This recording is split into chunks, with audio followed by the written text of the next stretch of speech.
अस्सलाम वालेकुम नाज़रीन, मैं हूं बलोचज़ादा एक नई वीडियो के साथ आपके खिदमत में हाजिर हूं। नाज़रीन, आज हम बात करेंगे बशर अल असद के फरार होने के बाद शाम की सूरत हाल के बारे में। बशर अल असद के फरार होने के बाद शाम के अंदर मंजरनामा बड़ी तेज़ी से तब्दील हो रहा है। हयात तहरीर शाम के मुख्तलिफ इलाकों पर कब्जा तो कर चुकी है, लेकिन अभी भी बहुत सारे इलाके उसके कंट्रोल से बाहर हैं।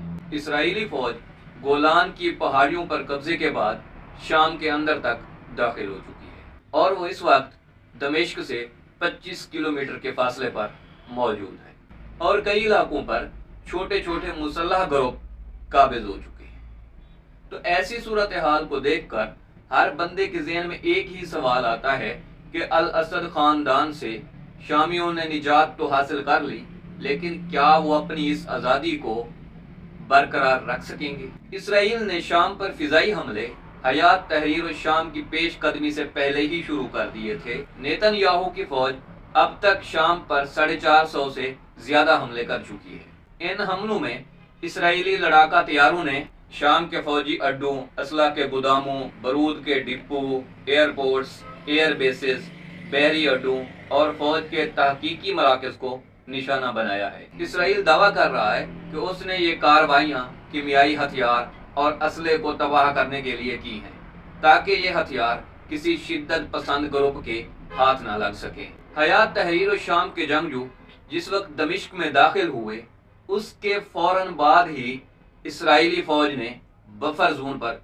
कब्जा कर लिया और वो मुसलसल पेशकदमी कर रही है। इस वक्त वो बफर जोन में गोलान की पहाड़ियों पर मौजूद है। गोलान का यह इलाका स्ट्रेटेजिक एतबार से शाम और इसराइल दोनों के लिए अहम है। गोलान और दमिश्क से सिर्फ 7 किलोमीटर का फासला है और गोलान पर कब्जा करने के बाद अब इसराइल दमिश्क पर अब बड़ी आसानी से नजर रख सकता है और इस कब्जे के बाद हम यूं कह सकते हैं कि अब इसराइल का हाथ शाम की शहरत तक आ पहुंचा है। नेतन्याहू की फौज ने पे दर पे हमले करके शामी फौज की लड़ने की सलाहियत को मुकम्मल तौर पर खत्म कर दिया है।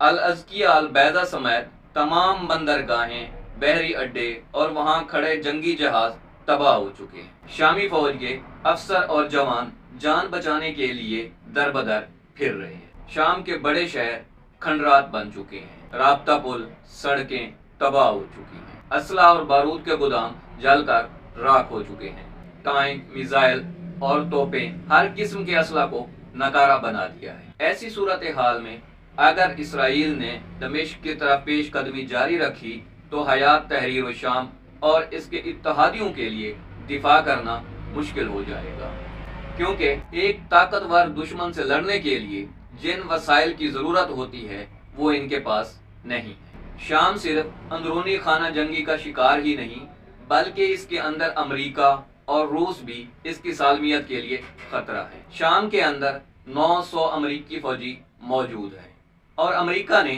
गैर कानूनी तौर पर 2 फौजी अड्डे और एक चौकी कायम कर रखी है और रूस के भी शाम के अंदर 2 फौजी अड्डे हैं।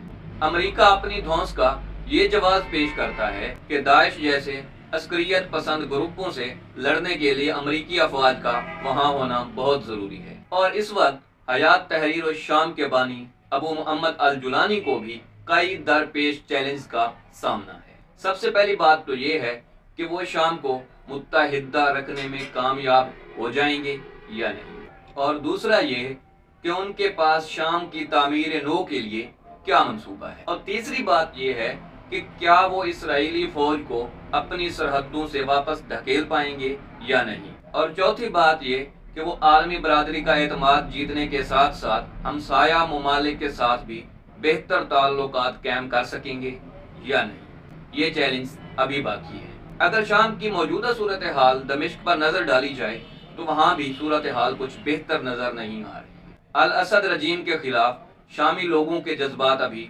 ठंडे नहीं हुए। लोगों ने हाफिज अल असद के मकबरे को आग लगाकर तबाह कर दिया है। हयात तहरीर शाम ने अगरचे अलवी फिरके के अमायदीन से एक तहरीरी मुआहदा किया है, जिसके तहत उस फिरके से वाबस्ता लोगों को तहफ़्फ़ुज़ फराहम किया जाएगा, लेकिन अभी तक मुल्क के बेशतर इलाकों में अकलियतें खौफ का शिकार हैं। हयात तहरीर शाम शाम के अंदर आम माफी का ऐलान कर चुकी है। गुज़िश्ता रोज हयात तहरीर शाम के सरबराह अबू मोहम्मद अल जुलानी ने एक इंटरव्यू में कहा है कि सवाल ही पैदा नहीं होता किसी ऐसे शख्स को माफी दी जाए जो कैदियों पर तशद्दुद और उनकी हलाकतों में मुलविस रहा हो। और उनका ये भी कहना था कि हयात तहरीर शाम शाम के अंदर ऐसे लोगों का ताक़ुब करेगी, और उन्होंने दीगर ममालिक से भी दरख्वास्त की है कि ऐसे लोगों को शाम के हवाले किया जाए ताकि इंसाफ के तकाजे को पूरा किया जा सके। उम्मीद है